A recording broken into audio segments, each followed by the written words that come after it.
Mushrooms நம்ம நிறைய பேருக்கு ரொம்பவே பிடிக்கும். நம்ம பிரியாணியாவோ, கிரேவியாவோ, ஃப்ரைட் ஐட்டம்ஸாவோ எடுத்துப்போம். இதில் இருக்க நன்மைகளும் நிறையா இருக்குது. இதில் 12 விதமான விட்டமின்ஸ் அண்ட் மினரல்ஸ் இருக்கிறதா சொல்கிறாங்க. ஸ்கின் அண்ட் ஹேருக்கு ரொம்பவே நல்லது.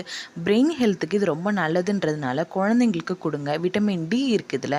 கேன்சரை தடுக்குங்கிறத சொல்கிறாங்க. அதனால் கண்டிப்பாக பெரியவங்களும் குழந்தைங்களும் கண்டிப்பாக இதை எடுத்துக்கிறது ரொம்ப ரொம்ப நல்லது. இதில் கொலஸ்ட்ரால் கிடையாது, ஃபேட் ஏறாது, இம்யூன் சிஸ்டத்தை மேம்படுத்தும், அனிமியாலேருந்து நம்மளை காக்கும், ஹார்ட் ஹெல்த்தையும் இம்ப்ரூவ் பண்ணும், டைஜஸ்டிவ் சிஸ்டத்தையும் காக்கும்.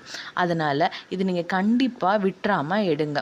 மஷ்ரூம் கிடைச்சிதுன்னா கண்டிப்பாக க்ளீன் பண்ணி அதை நல்லா சாப்பிட்றது ரொம்ப ரொம்ப நல்லது. இதில் அயர்ன் இருக்குது.